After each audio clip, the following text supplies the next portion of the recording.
Hello everybody and welcome back to Cooking with Grandma. Today I'm going to be making for you a dessert that's apricot upside down cake. Now it says apricot, but you can use any kind of fruit you want. I'm using nectarines. My husband bought some when he was at grocery shopping, and this really isn't the right time of year for apricots.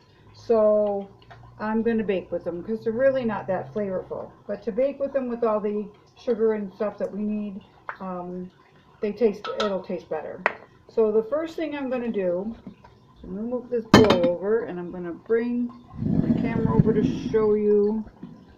I have my square pan, a square 8x8 pan, and I turn my stove top burner on, and to this we're going to melt 3/4 of a cup of butter. That you don't have to melt it in the microwave and then put it in here. We just put it right on in, and it saves a step because you're going to need it right in there for the next step. So we're going to melt that in. Let's give that a minute and my burner will turn on, get warm enough. There we go.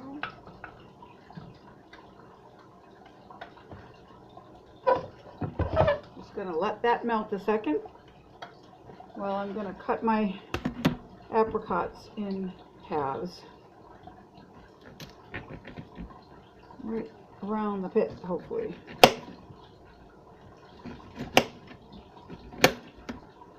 Okay, I'm just going to head and finish cutting these up. The burner's on now. That won't take very long. And cutting an apricot or a peach or a plum or an apricot or a nectarine in this case is the same thing as you would always do. Just put it on your cutting board, cut off right like that. We're going to just go ahead and we want to cover the bottom of the pan. Hopefully. These are kind of getting on the ripe stage, which is okay because for baking it's alright if they're a little overripe. Okay, so that is melted. I'll turn that burner way down because I don't want my pan to crack, although it is an oven-proof pan, so it shouldn't. Okay, so now that's melted. I'm going to shut my burner off.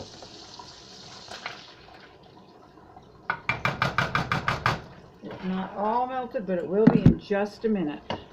I'm just going to scooch you back here a little bit. Okay. So we're just going to let those little pieces melt all the way. There we go. There we are. All melted. And to this we're going to add a 1/2 cup of packed brown sugar. Just mix that in the butter. Let all the sugar melt.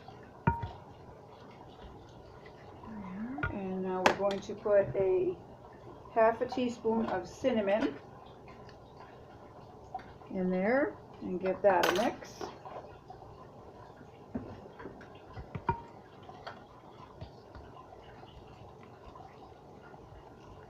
There we are. Perfect. All mixed in, and you use the same pot, so you're not putting the butter in a bowl and melting it and using that bowl, and then adding the sugar. You have to measure that, but that's fine. But you're not doing all the kind of extra steps.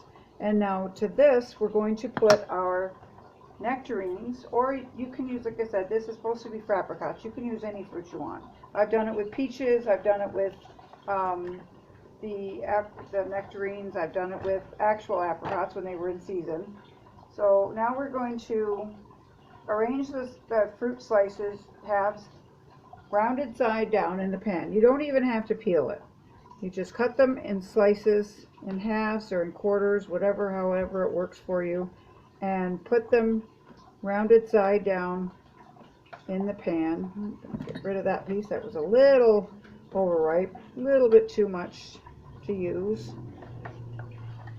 I'm just going to cut up a few more.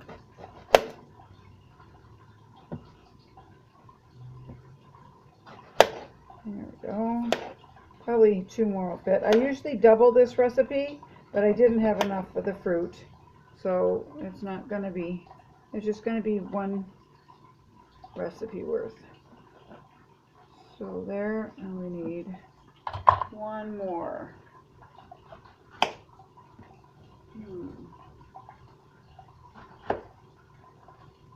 Okay, this one's very, very ripe.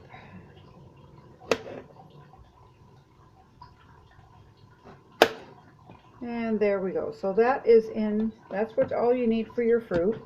You put your melt the butter in the pan, put your brown sugar in and your cinnamon and mix that. And then put your whatever fruit you're using in the dish like this. It is like that. And you set that aside for a bit. And now we're going to make the topping.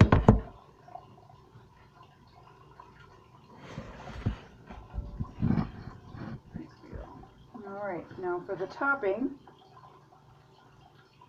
we're going to cream some butter. The rest of it was 3/4 of a cup, and I put half of it in the bottom. So you put the last 1/4 cup, last 1/4 cup of butter in the bottom of your bowl, and we're going to cream that with the sugar, 1/2 cup of regular sugar. So there's brown sugar to begin with and regular sugar in the batter.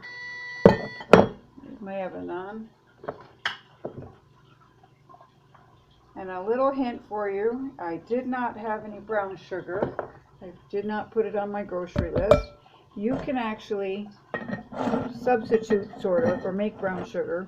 If you take some sugar and put some molasses in it and put it in your blender or food processor and whir it all through, and that gives you brown sugar. That's all brown sugar is. It's white sugar with molasses. I've never ever done that before, but I really wanted to make this recipe today, so I tried it and it worked really well. I just put it in my little blender, magic bullet type thing, and if you can, let me just pour this into a bowl. Let's see if you can see this. And there's what homemade brown sugar looks like. Dark brown sugar. It depends on how much molasses you put in it. If you want light or dark, you just, less or more. Okay, so now we're going to cream the butter with the sugar. Get that all mixed in real good.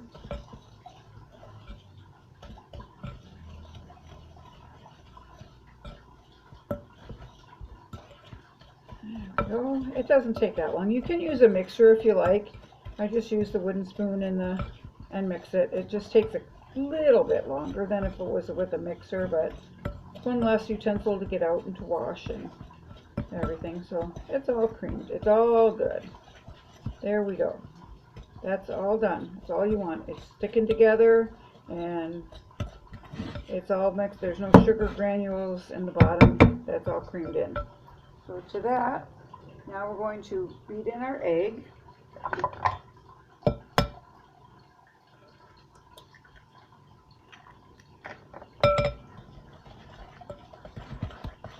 And put the egg in. Give that a good mix. Now we're going to add the dry ingredients alternately with the milk. So you need another bowl. It is called 1.5 cups of flour. Actually, I might not need another bowl. Let's see, I'm going to measure it in my 2-cup measuring cup, and then I should be able to fit my rest of my stuff in there. So 1.5 cups of flour.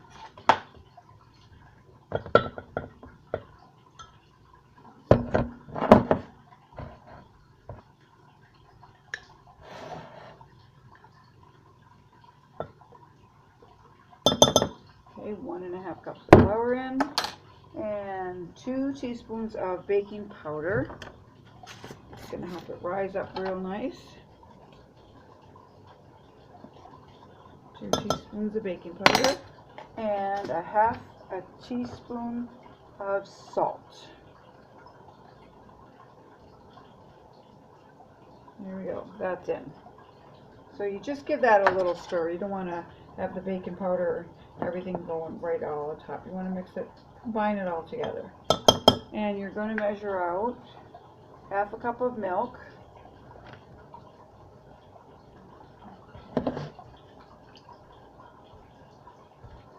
So you do this in half the flour mixture.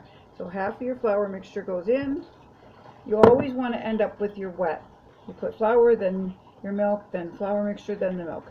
You always want it, no matter how many times you have to repeat this, alternately, depending on how much flour you have, how many times you have to do it. But you always want to end up with your wet ingredients. There's that. Now we're going to put half the milk in.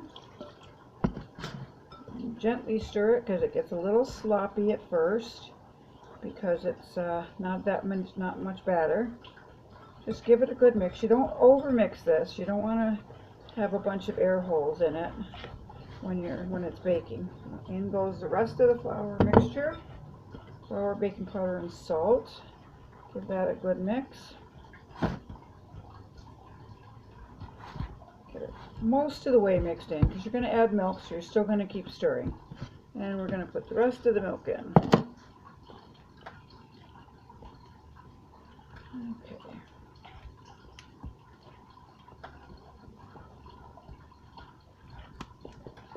And that is all there is to this dessert. You're going to put this,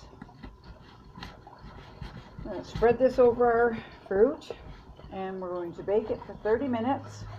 And then when you let it sit in the pan for 10 minutes after that, and then you dump it up, put it upside down, put a plate on it, and turn it upside down, and it comes out, and you see all the fruit would now be on the top. So there we go. And it's just like almost like a cake batter. And we're going to pour this right evenly over the apricots or nectarines or peaches, whatever you're using. I have even made this with assorted. If I had some leftover strawberries or some blueberries, whatever I had left over, I made this as well. It's the same thing. You just do on the same idea, but you just put your whatever fruits you're using. Very, very gently spread it because it will sink down to the bottom and you'll have a lot of fruit poking through and not covered with the batter. And let's get all the rest of it out of here. There we go. And that's it. It is apricot upside down cake. In this case, nectarine upside down cake. So I will meet you back here in 30 minutes and show you what it looks like when it's done. Okay, so 40 minutes has gone by. I cooked it for 30 and then let it sit in the pan for another 10 minutes. And then I took my dinner plate and put it up and flipped it over. So there's what it looks like out of the pan. See if I can get a better shot of that. Nope, that's too blurry. Okay, just like that. There you can see the fruit is now on the top. That's a little blurry. I'm trying to figure out why. There. Okay, so leave me a comment below what you think of it, and if you try it, let me know. And if you like my recipes, just let me know and leave me your email address, and I will email you copies of them. So everybody have a super yummer day. Bye now.